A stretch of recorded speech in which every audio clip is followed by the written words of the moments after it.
Cody, you started talking about how you pitch Black Love.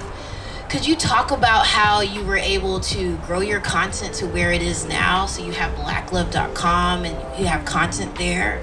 I have an article coming out on blacklove.com. And then, you also have the conference. So talk about how you were able to take your documentary, the TV show, and expand it.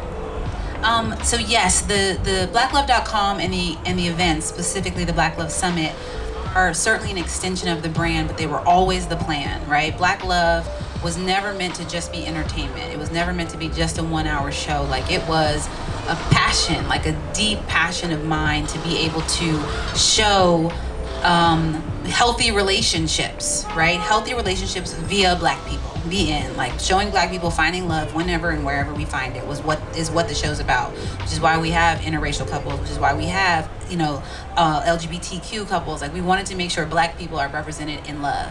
So Grace, you have this upcoming show coming out, Jody. I'm so excited.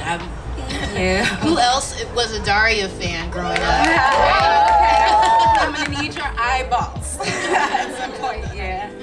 So, walk us through, what was that like, pitching this spinoff? It's a spinoff to something that a lot of us are familiar with. Yeah. So what was the process like?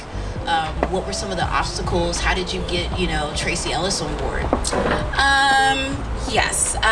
Well, a couple years ago, I've been working on it for a very long time, guys. Too long, might some say.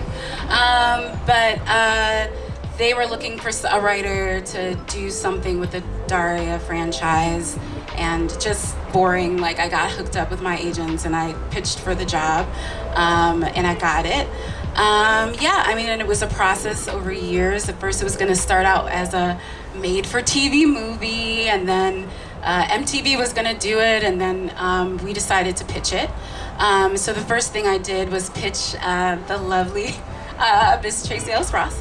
I was super, super nervous, literally shaking, because I don't really get starstruck very often, but for some reason, like, she did it for me. I don't know what it was. And literally, she clasped my hands, looked me in my eye, and she was just like, "Everything that you say is perfect. There's nothing that you could say that would be wrong. Read the paper if you need to. I'm here for you." And then sits back. And Kelly, so you talked about how you created your content on your own, your adventures on your blog. So talk to us about what it's like to, create your own content on your own, and then start to pitch yourself for bigger opportunities and to work with the Travel Channel and different opportunities. But before you answer that, has everyone seen her on the commercial right now? Yes, she's on TV. I showed my boss, so she's gonna be on my panel. Thank you, Ford. Thank you, Angela Bassett. Thank you, Chicago. Nice. So yeah, just talk to us about what that's like to just go from creating your own content for your own platform to be able to pitch yourself in that content for a bigger opportunity. Sure. So my interaction with Travel Channel was twice. The first time I met with Travel Channel was at a conference called Real Screen. If you're a producer, a creator of any kind, and you're interested in trying to pitch to the big networks, you go to Real Screen. So I maxed out my credit card and I went as talent, which is something that Real Screen is not really open to. They're looking for the producers and the production companies. I didn't know that. I'm the type of person, like, I'm showing up in any door that's opening, right? So I, through a lottery system, got a meeting with Discovery Channel, Food Network, and Travel Channel. And I had a pitch for all three of them. Okay. And the pitches were only 3 minutes long. And when I got to Travel Channel, because that's where I really want to be, I had a 1-minute sizzle reel and a 30-second elevator speech. And I sat with the Vice President of Development and the VP of Programming.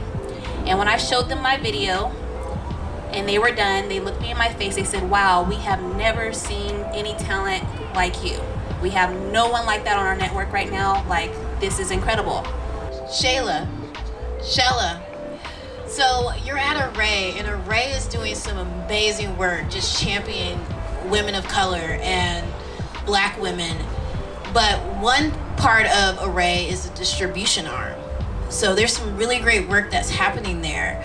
So as distribution is such an important part for getting a lot of our work seen, especially as Black creators, what are some challenges that some of us are facing when it comes to distribution? What are some ways Array is, helping out with that? You just talk about, what's happening there. And how are we going to create that accessibility for everyone? And so she created that with herself and with them in mind. And it has since expanded to Array, which was for women of all kinds and people of color, because those same issues exist. And so, the film industry, period, it's like the tent poles and those kind of smaller independent work is not really going into theaters as often as it used to in previous decades, and especially with centering people of color. And so one of the things a way that we've tried to resolve that is by, we're looking at the films that are first and second time filmmakers. We are giving opportunities to folks that are getting those no's pretty immediately or can't even get into the film festivals, trying to find them through other means. We're pretty accessible. Our information's online, and hopefully the brand of Array has expanded and people know that we are a house that's welcoming all people. The word inclusive is it's something that Ava has discussed, but now we're shifting our thoughts on that word because inclusion denotes an absence from the beginning, and for us, we were built with everyone in mind. And so we lay on the foundation of everyone's already welcomed. It's within the DNA of our company.